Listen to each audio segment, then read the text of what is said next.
এক ভাই প্রশ্ন করেছেন যে ব্যবসায়ী কিভাবে যাকাত আদায় করবে।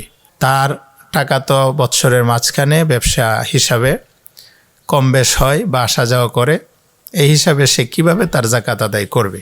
শরীয়তের দৃষ্টিকোণ থেকে জবাব হইল যে আসলে ব্যবসায়িক ব্যক্তি তার বছর শেষে বছরান্তে সে হিসাব করবে। 1 নম্বর, তার নগদ টাকা কত রয়েছে এবং পণ্যের বাজার মূল্য তার কত, এবং তার বিভিন্ন মানুষের কাছে তার পাওনা যে টাকা রয়েছে এবং তার কাছে স্বর্ণরূপা আছে কিনা, যদি থাকে এই সকল বিষয়গুলা সে হিসাব করবে।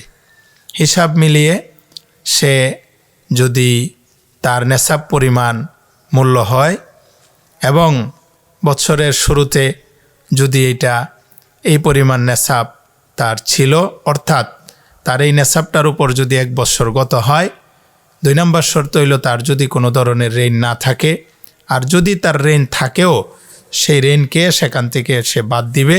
বাদ দেওয়ার পরে যদি তার অবশিষ্ট যেই সম্পত্তি সেটা যদি নেশাব পরিমাণ হয়, পূর্ণ হয়, তাহলে অবশ্যই তাকে সেখান থেকে যাকাত আদায় করতে হবে। যেমন কোরআনে কারিমের সূরা তাওবা 10 নম্বর সূরা, কোরআনে কারিমের সূরা তাওবার 103 নম্বর আয়াতের মধ্যে আল্লাহ পাক বলছেন সুস্পষ্ট ভাষায়, খুজ মিন আমওয়ালিহিম সাদাকা, অবশ্যই সেখান থেকে তার যাকাত আদায় করতে হবে।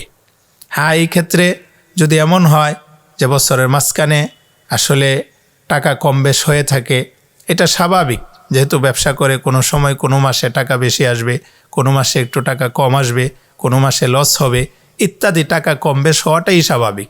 তবে এই ক্ষেত্রে বছরের মাঝখানের বিষয়গুলো ধর্তব্য হবে না, বরঞ্চ সেই ক্ষেত্রে বছরের শুরু এবং শেষ সেটাই ধর্তব্য হবে।